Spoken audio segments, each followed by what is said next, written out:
Hi బంగారామ్స్. 2, 3 కుంకుడుకాయలతో బంగారాన్ని ఎలా మెరిసేటట్లు చేయాలో చూద్దాం రండి. మా అమ్మమ్మల కాలం నుండి కూడా ఇదే ఫాలో అవుతున్నాం మేము. గిన్నెలో నీళ్లు తీసుకొని స్టవ్ మీద పెట్టి 2 గాని 3 గాని కుంకుడుకాయలు వేసి బాగా ఉడకనివ్వాలి.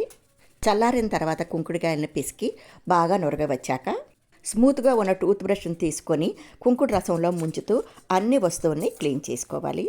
ఏడాదికి ఒకసారి ఇలా చేసుకుంటే చాలండి, కొత్త వాటిలా మెరిసిపోతాయి.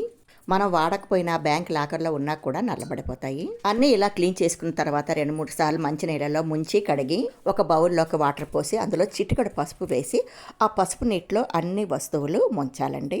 ఒక్క 2 నిమిషాలు ఆ పసుపు నీళ్ళలో ఉంచి ఒక పొడి క్లాత్ మీద ఈ వస్తువులన్నీ వేసి 5 నిమిషాలు పక్కన పెట్టేయండి. పసుపు వేయడం వల్ల పసుపు రంగులో అప్పుడే చేయించినట్లు మిలామిలా మెరిసిపోతాయండి. నచ్చిందా మరి ఈ టిప్పు మీకు? చూడండి ఎలా మెరిసిపోతుందో తళతళ. నచ్చితే లైక్ చేయండి. బాయ్ బంగారామ్స్.